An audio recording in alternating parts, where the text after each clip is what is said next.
Hello and welcome to Buffy and the Art of Story Season 3. If you love Buffy the Vampire Slayer and you love creating stories or just taking them apart to see how they work, you're in the right place. I am Lisa M. Lilly, author of the Awakening Supernatural Thriller series and the QC Davis Mysteries, and founder of WritingAsASecondCareer.com. Today we are talking about Season 3, Episode 22 of Buffy the Vampire Slayer, Graduation Day, Part 2. This is the second half of the two-part season finale. In particular, we'll talk about how the characters' actions convey emotions and move the story along, the way the clothing or costuming choices reflect character growth and change, strong foreshadowing of future conflicts, which is mainly in the spoilers section, the pyrrhic ending, and the season arc and theme. As always, there will be no spoilers except at the end to talk about foreshadowing, but I'll give you plenty of warning. Okay, let's dive into the Hellmouth. Graduation Day Part 2 was written and directed by Joss Whedon. The original air date was supposed to be May 18, 1999, so right after Part 1, but it did not air until July 13, 1999. Like Earshot, which featured an attack on the school and looked like it involved a student shooting, Graduation Day Part 2 was delayed because of the Columbine High School massacre. Earshot was delayed much longer. It didn't air until right before Season 4 began. So Graduation Day Part 2, in contrast, aired about 2 months late. I do recall that it felt like forever between those two parts. In fact, I think that I thought that I somehow had missed it.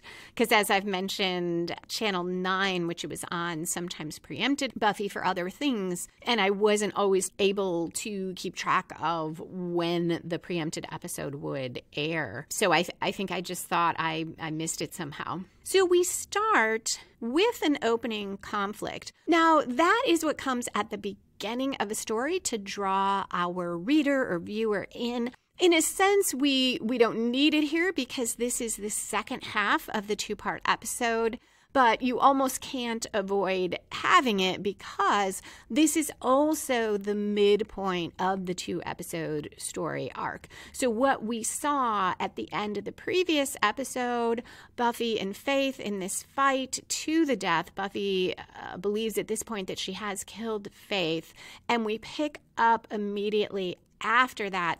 Buffy is on this rooftop terrace. Her hand is resting on the bloody knife that she used to stab Faith. She looks dazed and she climbs down a ladder outside as the mayor enters Faith's apartment from inside with vampires. He looks at all the overturned furniture and the wreckage and sees the broken window out onto the terrace and says that Faith took the fight outside. And he says, "My Faith doesn't like to be cooped up." He tells one of the vampires to put everyone on it right now to find the people who did this and find Faith. And the vampire says something like, "But the Ascension," and the mayor roars, "Find them." He then, in a quiet voice to himself, says that Faith will be all right. And he repeats that 2 more times, and we go to the credits. Xander is at the library. He brings Giles coffee and says there is no word from Buffy. Giles says the coffee is horrible, and Xander asks him, isn't he supposed to be drinking tea? And we get one of my favorite Giles lines, "Tea is soothing. I wish to be tense." Back when blogging was a newer thing, I used to do a blog on my author website and sometimes talked about Buffy, and I did a whole post about this line and how wouldn't it be great if we were all so self-aware of when we were doing things to make ourselves more tense. Cordelia walks in and demands an explanation for Wesley because he was on the phone to her all night, distraught because he has to leave the country. Giles explains that Buffy quit the council and so she won't be working with Wesley anymore. Cordelia responds, but he's her watcher. And Giles says Buffy no longer needs a watcher. And Cordelia answers, well, does he have to leave the country? I mean, you got fired and you still hang around like a big loser. Why can't he? Xander says, Cordelia, we're trying to stop a massacre here. Want to give us a hand? Cordelia says, sure. And she sits down. It's just such a Buffy thing to do. She's always thinking of herself. So a lovely, quick conflict, a little bit of humor as well, that gets the viewer up to speed, and a nice switch to the next scene, which is at 4 minutes, 19 seconds in, where Angel is in bed and still feverish, looking much worse. And it highlights that Buffy was doing this for Angel, not simply for herself. Angel wakes up and asks Willow, who is sitting with him, if she's been watching over him. But he holds her hand. He starts saying he thought he'd never see her again and says, I can't leave you. I was wrong. I need you. Willow realizes what's happening, says he means he needs Buffy. Angel drifts off. Willow goes into the other room to talk to Oz, who says Angel also confused him with Buffy. Another moment of humor. This is all around 10% through where we usually get an inciting incident or spark that sets the story off. So we could see Angel worsening as a sort of spark for this episode. But for the most part, unlike in Graduation Day Part 1, which really did have almost all the major plot points we normally see in a single episode, as well as major turns for the 2-episode arc. In this episode, it doesn't stand quite as much on its own. It really is more of a continuation. So I don't know that we really have something setting off the specific story here. We are continuing the story. Willow confides that she feels guilty because things are so terrible.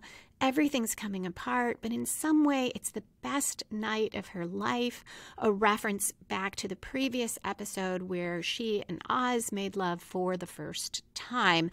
Oz agrees, the best. They kiss, Buffy walks in, and they break apart. And Willow quickly reassures Buffy that she just checked on Angel.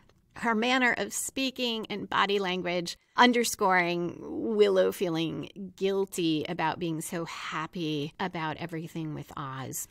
Buffy barely speaks when Willow asks about Faith and shakes her head the smallest amount possible when Willow says she's not here. Buffy wants to be alone with Angel. On the way out, Willow says they'll try to find another cure.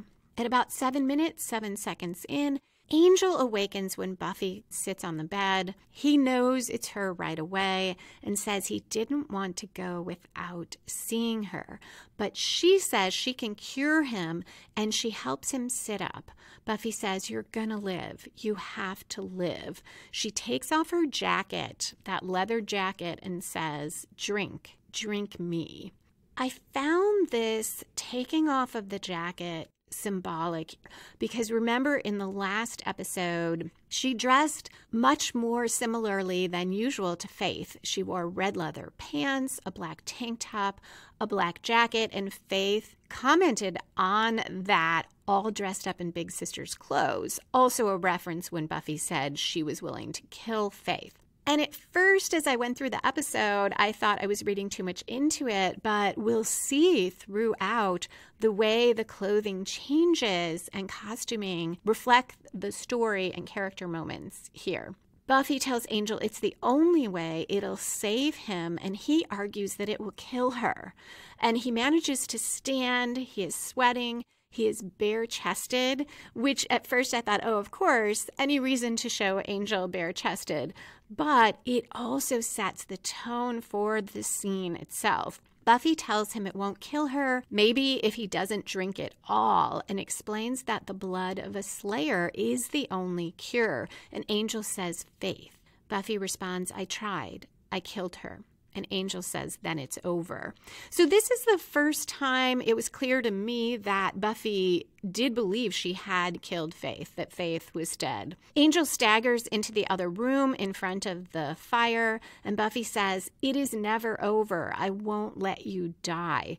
He refuses to drink, but she slugs him hard enough that he sort of spins away, and she does it again and again until he goes into vamp face, grabs her shoulders, and bites her. His teeth sink in, blood drips down. We hear these drinking sounds, and they lower to the floor. Very much a reflection of Oz and Willow in the last episode when they are kissing and lower onto the bed. So it adds to that metaphor of this as sex between Angel and Buffy, which also fits Angel being bare-chested. As Angel is feeding, he's on top of Buffy. She's on her back, and she grabs this metal vase and crushes it, and her legs lift to wrap around him. We get a long shot of her face staring up as he feeds. Then he wrenches away, clearly completely healed, and calls her name, and we cut to a commercial. At 10 minutes, 37 seconds in, Angel carries Buffy, rushes into the hospital, calling for help. He claims that something bit her. He doesn't know what. She needs a transfusion. The hospital staff start working with Buffy, and Angel goes to a payphone and puts in change. Now we switch to another small room. So it's 11 minutes, 47 seconds in. The doctor is telling the mayor, and it's right next door to Buffy, that the head trauma is too severe. It's a wonder she's alive at all with the blood loss. And the camera pans to Faith. She's in bed, she's got tubes, and the doctor says there's almost no chance she'll ever regain consciousness. The mayor touches Faith's face, very tender, and says, "It's your day." He sounds genuinely sad. Then he hears talk about another girl with severe blood loss, and he goes into the next room, sees Buffy unconscious, and puts his hand over her mouth and nose. At first she doesn't react, but then she starts to move her head. A woman doctor comes in and can't stop him, and she yells for security. Angel gets in there and rips the mayor away. The mayor quickly recovers. He is so angry. He's ranting at Angel. He calls Buffy a murderous little fiend.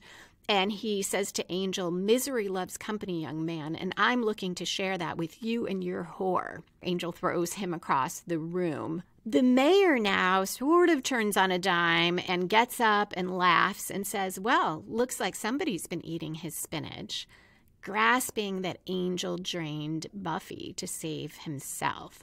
The mayor tells the hospital staff it's okay. The show's not over, but there will be a short intermission. And he follows up with, "You don't want to miss the second act." All kinds of excitement. And Angel says he'll be there.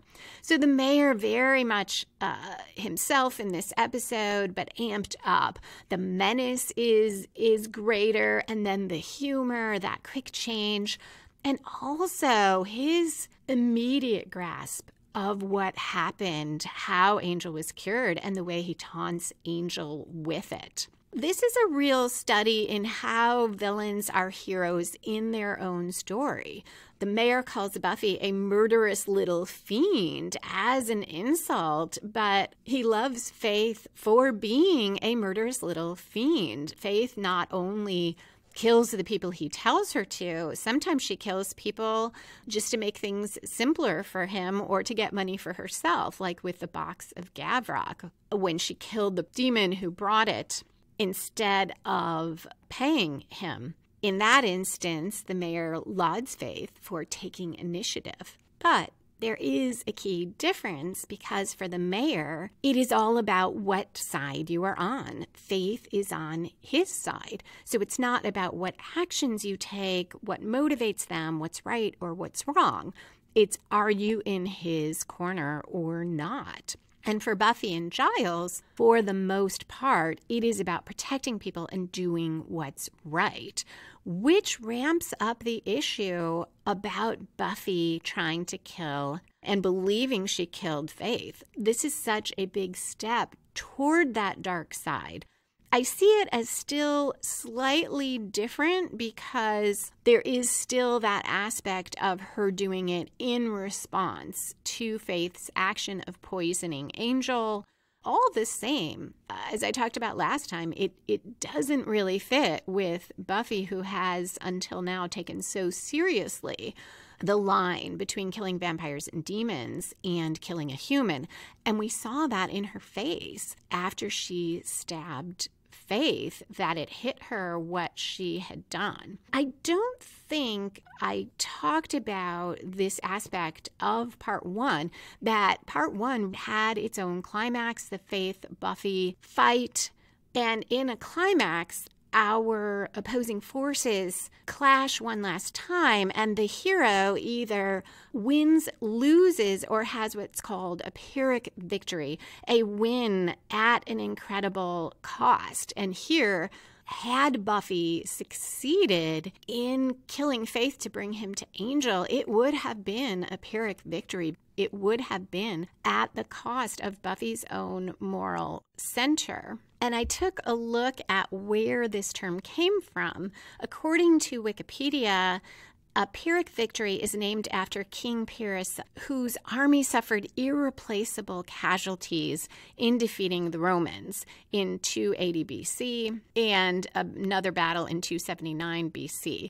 And the report of the battle, this one line was often quoted as, "If we are victorious in one more battle with the Romans, we shall be utterly ruined." So I see that very much as, had Buffy succeeded, that would have been the result. And I don't know if it's more or less devastating that she didn't succeed, because she still did cross that line. So now we have, in the next scene, 14 minutes, 27 seconds in, where I really start seeing character actions showing the characters' feelings and what's happening.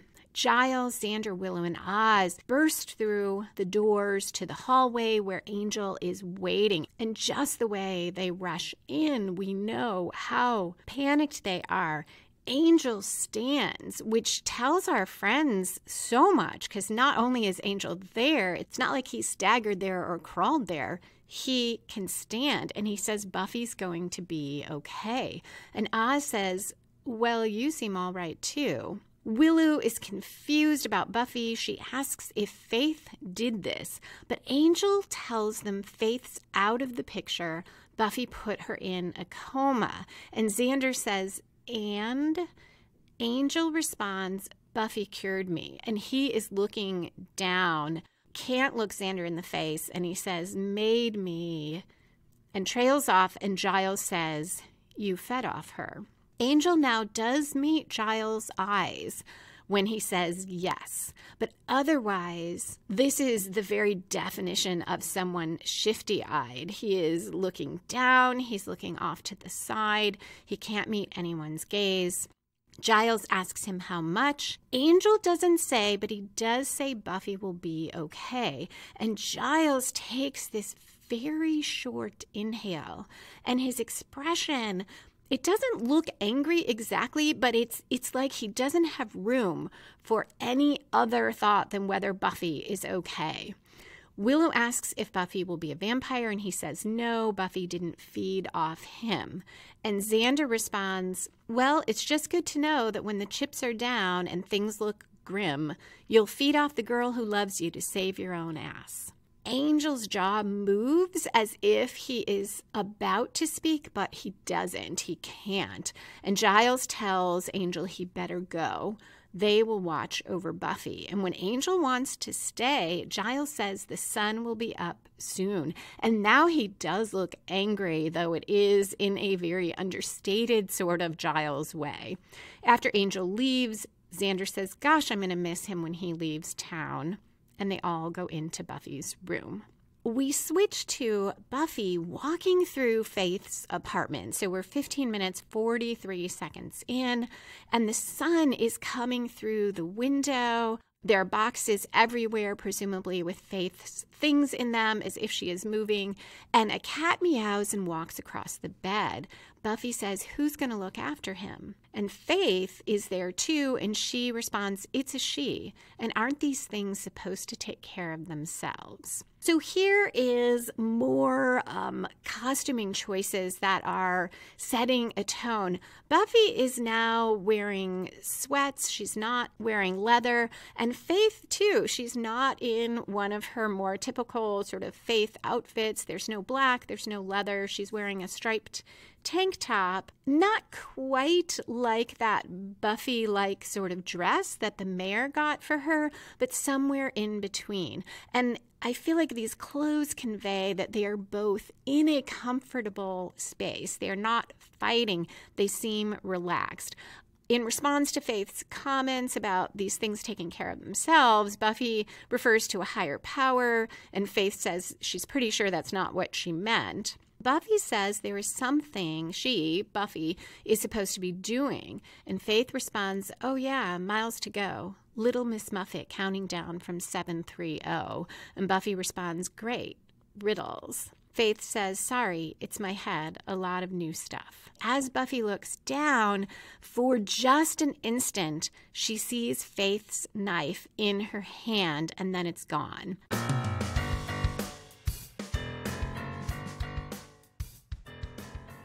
Today we have some listener comments. The first one is from YouTube, and I keep forgetting to mention that you can listen to back episodes of Buffy and the Art of Story on YouTube. I am almost caught up with all of season 3. Once I do get caught up, then the episodes will post the same time they do in the regular podcast feed. This comment is about Dead Man's Party, season 3, episode 2, and it's by The Mooner, who says, I'm glad you mentioned Anthony Stewart Head's fine piece of acting in the tea-making scene. The father-daughter relationship dynamic between Giles and Buffy that forms a central part of the show's emotional core benefits greatly from his superior performance skills. It's a travesty that Head never got an Emmy nomination for his work on BTVS. I completely agree with all of that. So much of what works with Buffy and Giles is heightened by Anthony Stewart Head's performance and how much he can convey with the slightest change of expression. We also have a comment from Steve about the prom. And he says, interestingly, the 2 moments where you said you always cry didn't get me, but the moment when Giles says, sometimes they do, and Angel shows up, totally got me. So that was the moment where Buffy says, sometimes people surprise you, and Giles says, sometimes they do. Also, Steve added about Graduation Day Part 2 that when he watched the prom, he didn't really understand why Angel had to leave, but after the events of this episode, Graduation Day Part 2, he got it.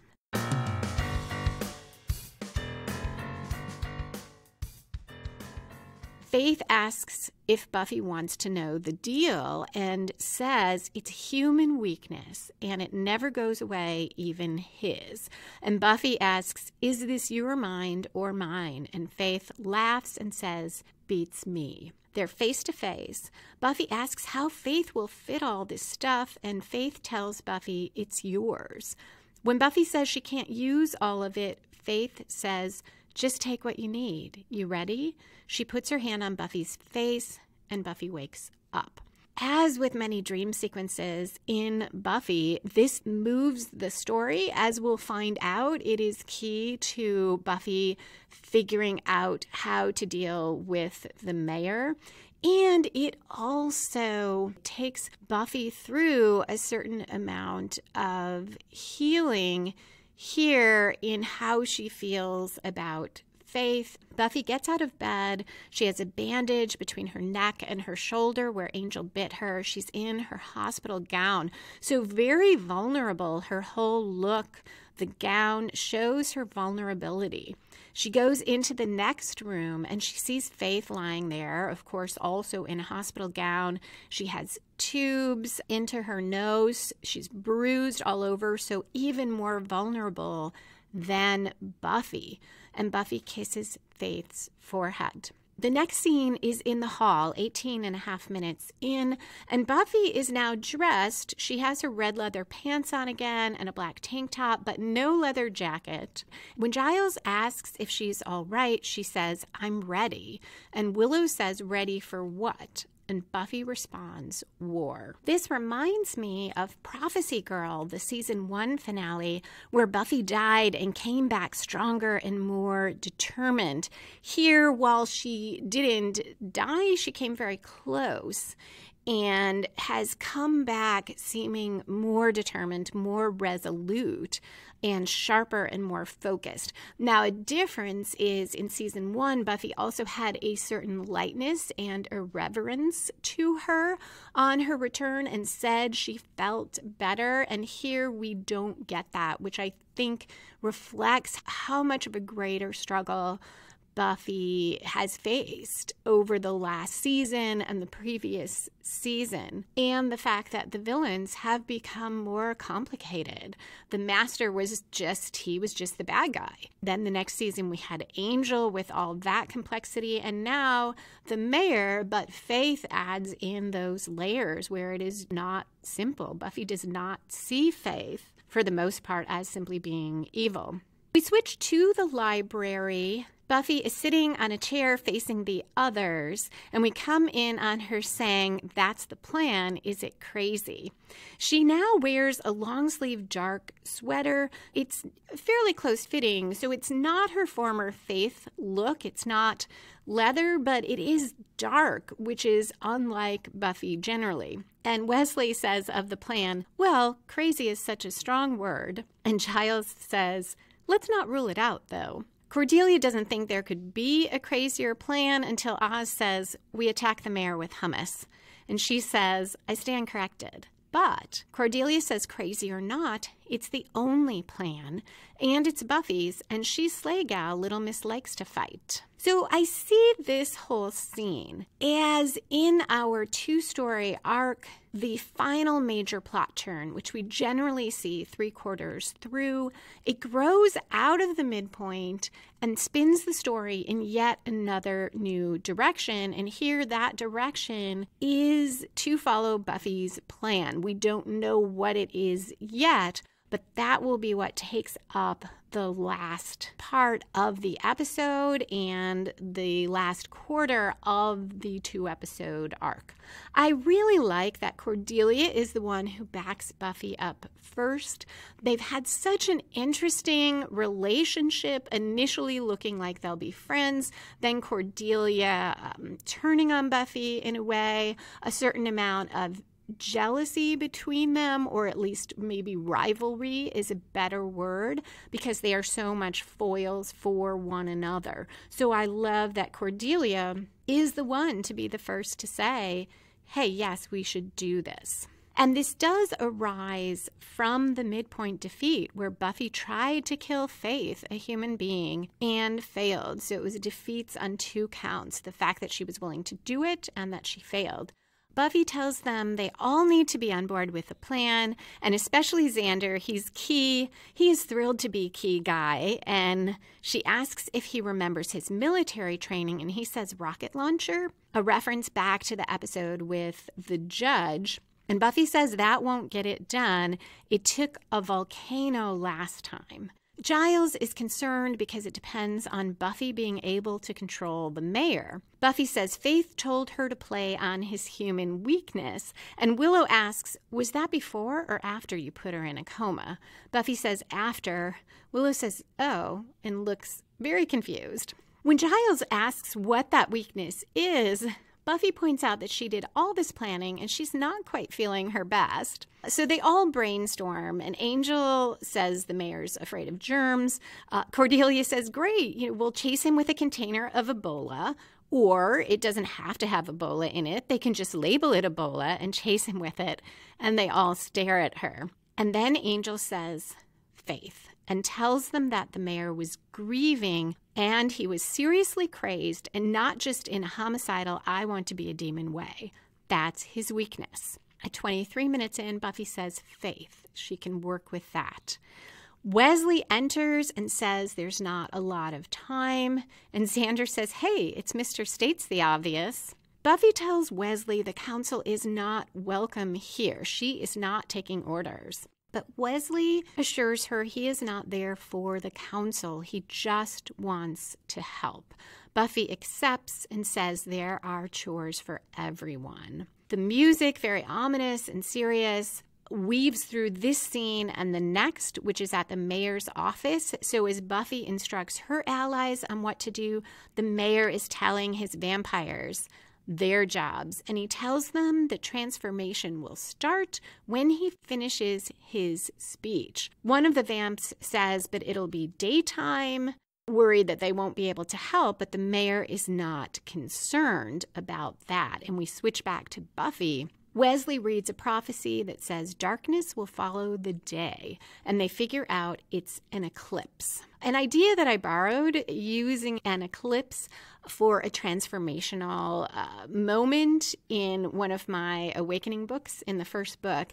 And I had this interesting conversation with a writer friend who writes and reads a lot of science fiction. And she was kind of arguing with me and saying, well, you can't just suddenly have an eclipse because the planets and the sun have to be aligned a certain way, and you have to set that up. You can't have this mystical eclipse. And perhaps it's not clear in Buffy if maybe there was going to be an eclipse anyway, but you think someone might have noticed that. So personally, this is just my thought. I think this is one of the differences between sci-fi and fantasy. In science fiction, the science should be correct. You can go beyond it. You can take it and springboard onto something more, extrapolate into the future, but you've got to have more of a scientific basis.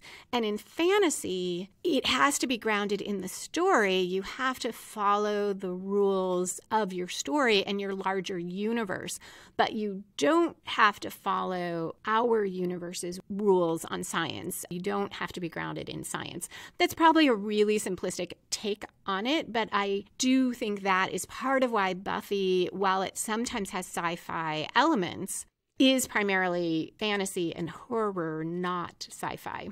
So the eclipse puts Angel back in play, so then he and Xander bicker about who is the key guy. We flip back to the mayor saying that he needs to feed once he changes. It's crucial, so no snacking.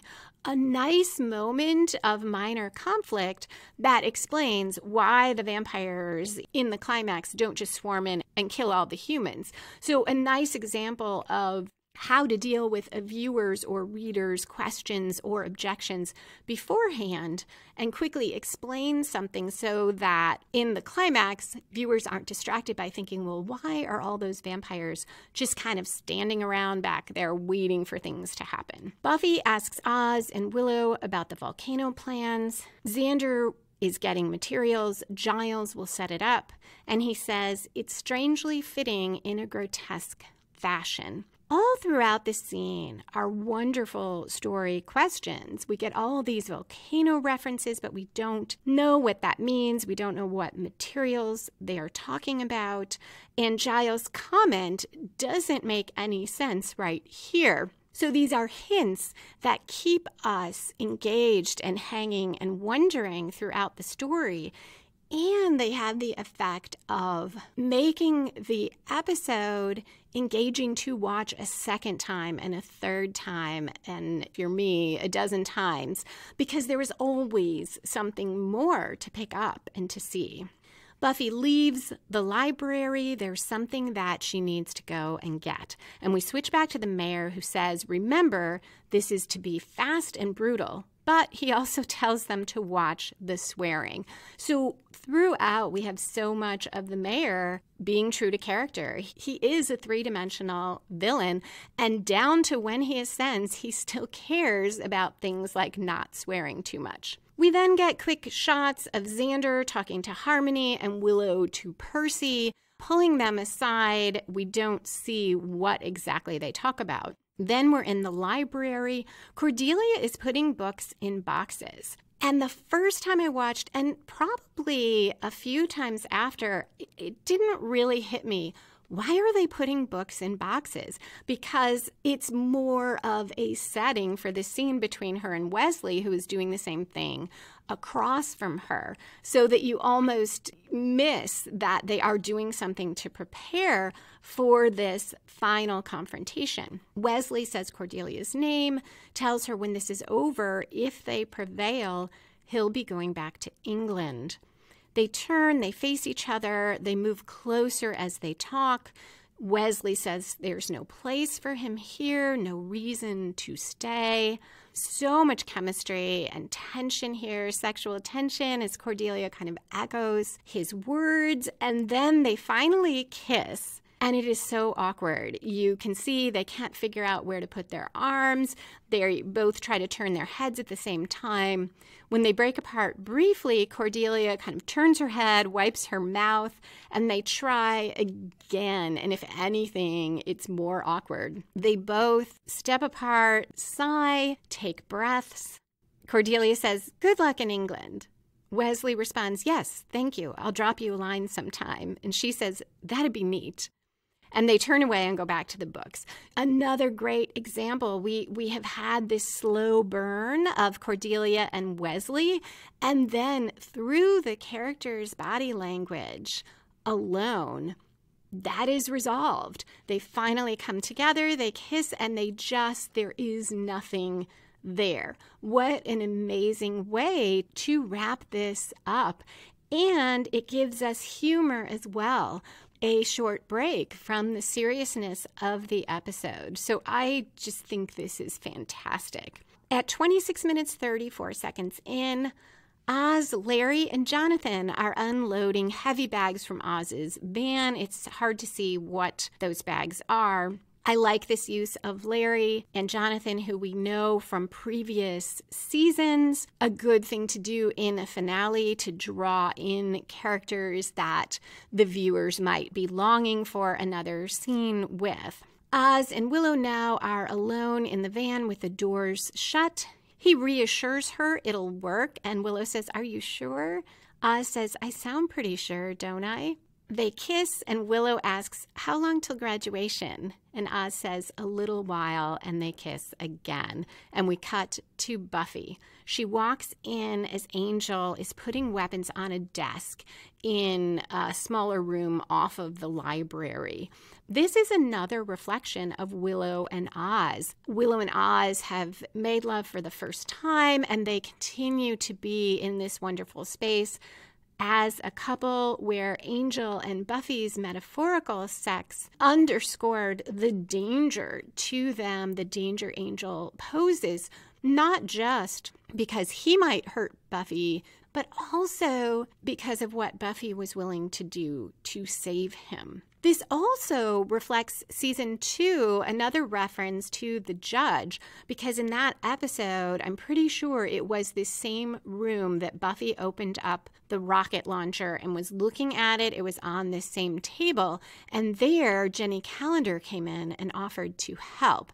And Buffy was angry at her, and Giles, despite that he loved Jenny, took Buffy's side. So there is always this emotional pain here for Buffy in this room, and that callback adds to our tension and our feeling for her. Angel asks how she is. Buffy says, "I heal fast, like you." He tells her he's not going to say goodbye, and he isn't looking at her when he says that, but then he does face her and say, if they get through this, he's just going to go. Buffy nods when he asks if she understands. Angel says there's just too much, but Buffy lifts one hand, not quite in a stop gesture because she curls her fingers, and it's so powerful, and Angel stops talking and walks out, and we get a close-up on Buffy's face. Then she looks down for a moment, and she has something in her other hand. It's wrapped, and she unwraps Faith's knife, and the blood is still on it. Another scene where this one gesture, this sort of stop gesture, but not quite all the way there, tells us so much about Angel and Buffy, and it is their last direct interaction in the episode. At 29 minutes in, The graduation music is playing. Students in maroon robes file in, sit in rows of folding chairs. Principal Snyder is at the podium looking stern, and he says, "Congratulations to the class of 1999. You all proved more or less adequate. This is a time of celebration, so sit still and be quiet." More dialogue that is so in character. It is so exactly what Snyder would say.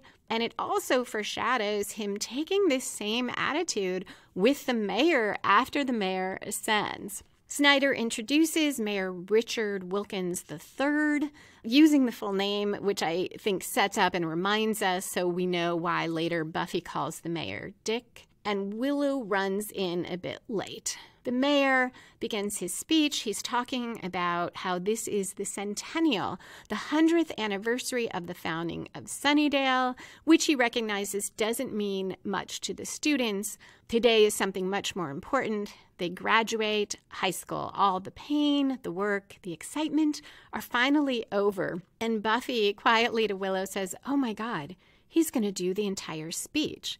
Willow responds, "Man, just ascend already." And Buffy says, "Evil." The mayor goes on about it's been a long road, there's been joy and good times, but also grief. And he pointedly says, some people who should be here today aren't. And we get a close-up on his face and then Buffy's.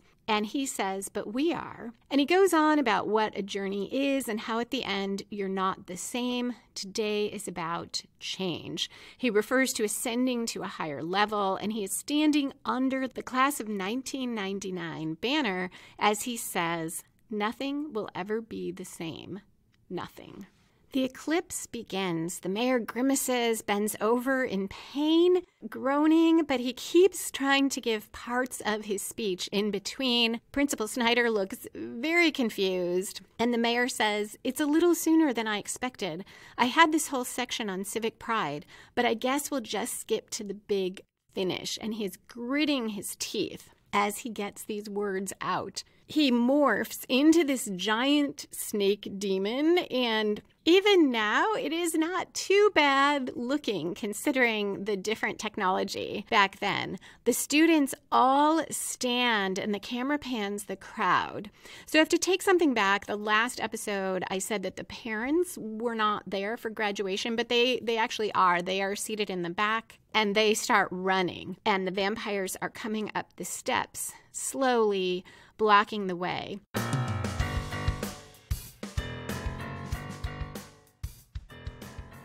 If you are enjoying the podcast and would like to see it continue, please leave a review wherever you listen or tell a friend about the show or post on social media. You can also support Buffy and the Art of Story by supporting me on Patreon. There is a link in the show notes, or you can go to lisalilly.com/Patreon, and you will get access to bonus content. The most recent is about Season 5's The Body and how it relates to real life in a conversation with Roberta Lipp, the co-host of the Mad Men podcast. They coined it.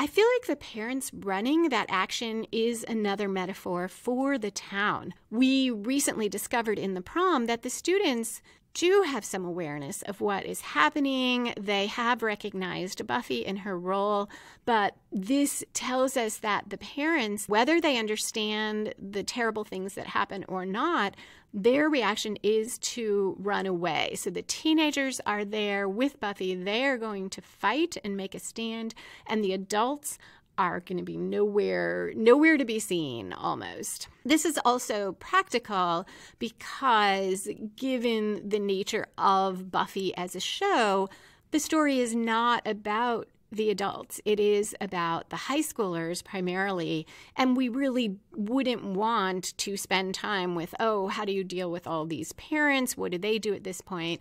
Essentially, we don't care so much that I didn't even realize they were there until this time when I looked so closely. So you could see our climax, our opposing forces in their final clash. starting here, though we are only 33 minutes 44 seconds in, because Buffy says now, and the music swells and the students open their robes and take out weapons that are hidden underneath. And every time, this gives me goosebumps when it happens.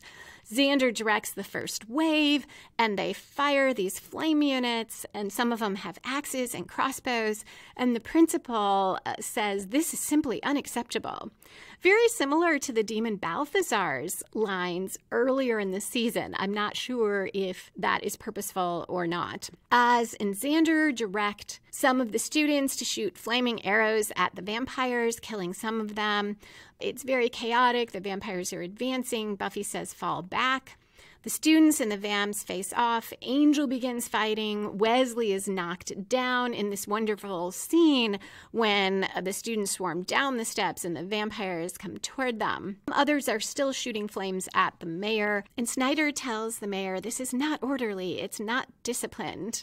And he says, you're on my campus, buddy. When I say I want quiet, I mean it. So Mayor, as the giant snake, grabs Snyder in his mouth and eats him. We hear a vampire say, get the kids. Xander yells hand to hand. So now everyone is fighting the vampires except Buffy. We see a vampire grab and bite Harmony. Willow is being carried along by the crowd. Cordelia stakes a vampire. And Wesley is still on the ground, people trampling all around him and sometimes over him.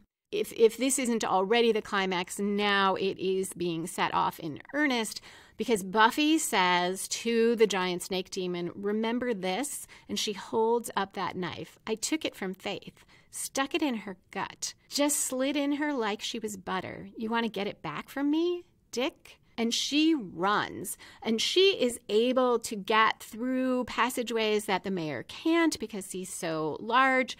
And she leads him into the library, and there he bursts through those double doors, cracking the walls under the word library. There is dynamite everywhere, bags of gunpowder in buckets, and also signs that say flammable and danger, which clearly are there for the audience. Nobody was going to wander into the library, I don't think. Although I suppose it could have been there in case someone wandered in. But anyway, it tells us what's going on. Buffy leaps up over the railing to the second floor, bursts outside through the window. The snake mayor, who has been following her, pauses right over all of that dynamite and gunpowder and says, well, gosh. I sort of like this line. I know some fans don't. They feel like this snake monster speaking in the mayor's voice makes it cartoony and kind of undercuts the tension of the scene for the joke. And I can definitely see that. Yet, for me, it just fits the mayor's whole personality and what we have been seeing throughout this episode. The dialogue is so in character with the mayor, with the principal, the things Giles will say in the next scene. It fits to me. After the mayor says that, we switch to outside. Buffy has reached Giles, and she is right next to him as he hits the detonator, and the whole school explodes. So now we know why Giles said that it was fitting that he do it, because it's the library. The entire school is in flames. There's bursting glass everywhere. I couldn't help noticing use of flames. I talked about the pyrrhic victory concept, how we almost had that in the climax of the last episode. And now this is this literal going up in flames. So Buffy prevailed, but the entire high school is blown apart and on fire. Yet, until outlining this episode, I didn't see it as a possible pyrrhic victory, a win, but at an incredible cost. I think because we're so deep in Buffy's point of view and that of her and her friends, that yes, the high school has been blown apart, but they were done with it anyway. We were not going back there as a show. So it felt more symbolic to me, that ending of high school, and fitting with the theme of graduation. Where will the characters go next? Everything will change.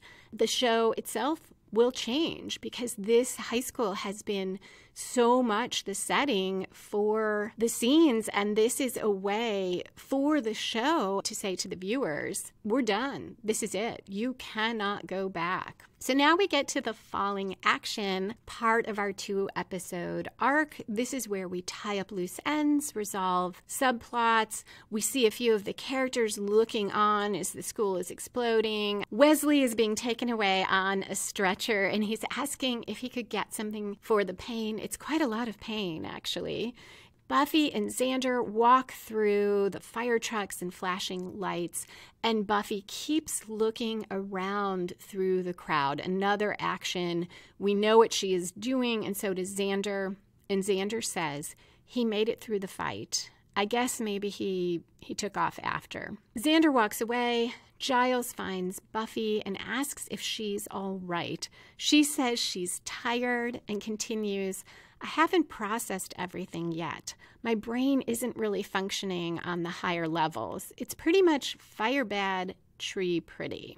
Giles understands. He congratulates her on a good campaign and also hands her rolled up diploma, says he ferreted it out of the wreckage. I'd say you earned it. I love that Giles recognizes both parts of Buffy's life and that she managed it. The great achievement of defeating the mayor and saving the town, and also finishing high school. Also very Giles-like in his language here, where he says he ferreted it out of the wreckage. We get another very Giles line because he says, there's a certain dramatic irony attached to all of this, a synchronicity that borders on predestination, one would say. Buffy reminds him of her mental state by repeating, fire bad, tree pretty. Giles goes to tend to Wesley. Through the crowd, Buffy at last sees Angel. There is all this smoke behind him. They're probably 30 feet apart. People walk between them.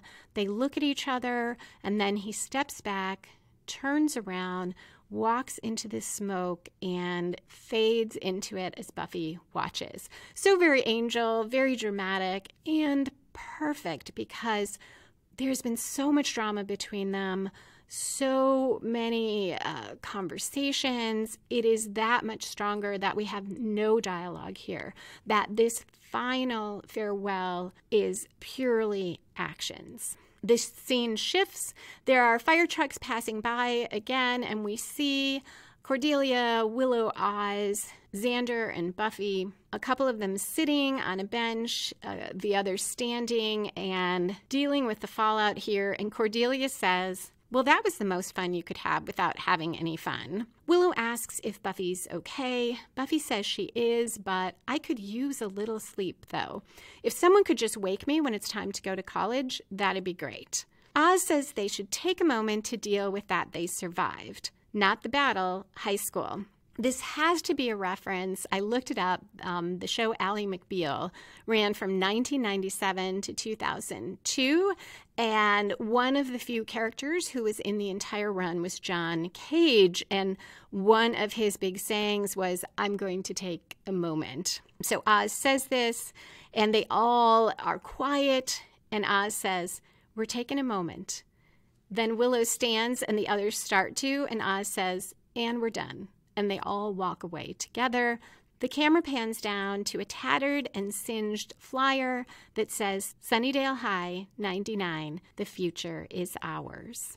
So that is the end of the episode and of season 3. I do have a few things from the interview with Joss Whedon on the DVD, and he talks about Buffy stabbing Faith and says that was a very harsh place to go. He doesn't really address the ethical implications of it. He just says that obviously they couldn't let Buffy kill Faith because he didn't want to make Buffy a murderer, and he didn't want to let go of Eliza Dushku, who played Faith, that easily, which was a great decision. Some of my favorite episodes to come are the Faith episodes, both in Buffy and Angel. Whedon said his favorite thing to shoot from Graduation Day 1 and 2 was the mayor's speech, because the mayor used it to talk about change, moving on, alliances,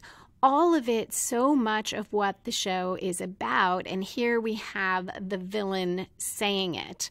Whedon also commented on the idea of the whole school coming together to fight the mayor after he ascended was thematically part of the whole arc of the season. Buffy, who has always been a loner since we have seen her, now is coming together with the entire class. And he contrasted it to Earshot, where much of the theme was that everyone is alone. They all don't focus on other people because they're too busy with their own pain. And now this is the opposite, the way that everyone can come together. A couple fun things he mentioned. He said Charisma Carpenter, who plays Cordelia, asked if she could stake a vampire in the final scene, and that Alexis Denisof, who plays Wesley, was the one who said he wanted to be knocked down in the first 3 seconds and lie there for the rest of it because he thought it would be funny. And then Whedon commented last on that scene between Buffy and Angel when Angel drinks from her, and he called it one of the thinner metaphors on the show, and said, though, that with two people so much in love and with their history, it was a genuinely erotic scene. So that is it for this episode, other than spoilers and foreshadowing, which I hope you will stick around for. Thank you so much for listening, and I hope you will come back next week when I'll be doing a sort of overview of season 3, but a little bit different because we'll be hearing from listeners and also other podcasters, including Jillian Swan, the co-host of the Sunnydale Review podcast.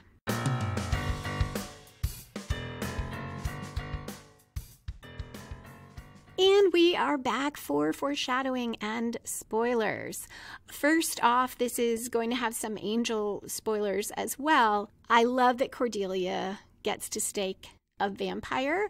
I know Joss Whedon said she was the one who asked to do it, the actress, but I also think it is such a great foreshadowing for Cordelia going on to be in Angel, the series, and she will be helping him fight the forces of evil. So I feel like this is a little foreshadowing.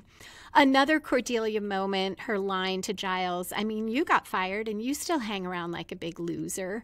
This will be so much a theme of season 4. It is Giles' central conflict. There's that moment at Buffy's birthday party when he's introduced to Riley. Buffy says Giles was the high school librarian, and Riley says, "Oh, what are you doing now?" Giles says, "Well, I'm between projects."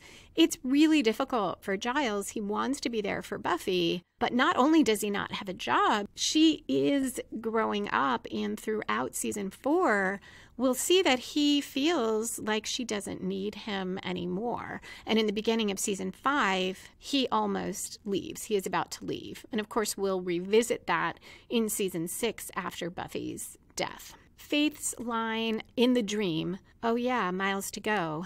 Little Miss Muffet counting down from 730. So probably because you are all big Buffy fans, you likely know this. So 730 days is the amount of time from this episode to the end of season 5 where Buffy dies. And we will see another reference to this in Restless. There is another dream sequence, and Buffy sees a clock in her room during that dream, and it reads 730, so an echo of this. And that is the last episode of season 4, so echoing this last episode of season 3. And this clock use reminds me of the X-Files. If you watched it, you might remember that often the clocks there, when you would see a clock, it would read 11:21. I always thought this had some significance for the show, that it was foreshadowing the way that 730 does. And I only just learned before recording today that no, it wasn't foreshadowing anything. Apparently, it was the birth date of Chris Carter's wife. So I like the Buffy use of 730 better. That moment when Buffy in her hospital gown, goes to see Faith. And Faith is so bruised and she has these tubes and she's so vulnerable. And Buffy kisses her forehead. This very almost tender moment. We have had a sort of reconciliation in this dream between Buffy and Faith. I know that that did not really happen as it plays out. Likely it was only Buffy's dream. It was not also Faith's dream. But this is such a contrast to how Buffy reacts in, I think it's This Year's Girl, where Faith wakes up from the coma. Buffy does not retain any feelings of, or I shouldn't say any because I haven't rewatched the episode recently, but it's definitely a much more calling back to their last fight rather than this moment. And that makes sense. I mean, Buffy is a realist, and the last thing Faith is going to remember is Buffy trying to kill her and very nearly doing it. Also, a bit of foreshadowing, we will see Faith when she starts to break out of that coma. First, we will see her in her dreams trying to get away from Buffy. And I'm pretty sure one of those dreams, Buffy and Faith will be having what seems like a sort of peaceful or friendly conversation, much like the one in Buffy's dream here. But Faith looks down and the knife is still in her gut and she's bleeding all over the bed. So lots of foreshadowing there. I already mentioned the Wesley Cordelia kiss. What a great way it was to resolve this relationship, which I think was done, one, you should resolve the season subplot, but also because Cordelia was going off to Angel, so she will not be in Buffy anymore. I'm not sure if the showrunners knew that Wesley would end up being a regular on Angel. And I wonder about that because, as best I recall, Angel, the series, barely references this history between Cordelia and Wesley. The first time Wesley appears on the show, or the first time he and Cordelia see each other, there is a reference back to it because Cordelia kisses him. She is trying to pass on these visions that she got through a kiss, and she says something like nothing, and Wesley says, well, I thought it was considerably better than last time. And I know there is a later episode where Cordelia has this vision of what her future would have been like had she not met Angel. And somewhere within that, she runs into Wesley. And there's a reference to them having, I think she says something about the most awful kiss, or maybe he does. Other than that, we don't really reference that much. So it does make me wonder if the writers knew this was going to happen on Angel and they just wanted to wrap this up and not have any lingering sexual tension there, or if it was solely, we need to wrap this up because Cordelia is moving on. Wesley on the ground being trampled. Wesley, this whole episode, very much how he is when he first arrives on Angel. He portrays himself as this rogue demon hunter, but he's very awkward and very insecure. It's not just that Buffy quit the council. Wesley didn't do a great job as Watcher, and we've seen throughout he simply doesn't have the experience that Giles has, and he is very self-conscious about that. So we'll see a lot of that in Angel, and this last episode does foreshadow some of it. Wesley genuinely wants to help and be in the fight, but isn't able to do much. He's knocked out right away. Finally, a really fun foreshadowing, a vampire biting Harmony. Probably, if I thought about it at all, I assumed that Harmony had died, but I didn't really think about it when in season 4, Outside the Bronze, Harmony approaches to talk to Willow. And what I remembered was that scene between Willow and Harmony where they sign each other's yearbooks and are kind of friendly and, oh, I'm going to miss you, despite that Harmony plagued Willow for years. And then we see them, and I remembered, oh, yeah, Harmony, she was kind of friendly. And then you find out she's a vampire. So that sets that up so well that we do actually see Harmony getting bitten. Now, I'm not quite sure on the timing there. Did that vampire stop to have Harmony feed off of him in the midst of all this chaos? Maybe that doesn't quite make sense, but I really enjoy it all the same. So that is it for Graduation Day Part 2, but it is not it for Season 3. Next Monday, I will do a bit of an overview of Season 3, listener comments and other podcaster comments on favorite moments from Season 3, what they thought of the character and story arcs, and their overall views on Season 3. So I hope you will come back for that, and thank you again for listening. If you would like to comment on the show, you can email me, lisalilly.com. That's LISALILLY. Or tweet me at Lisa M as in Marie Lily, #Buffy Story. Music for this episode was composed and performed by Robert Newcastle. Buffy and the Art of Story is a production of Spiny Woman, LLC. Copyright 2021. All rights reserved.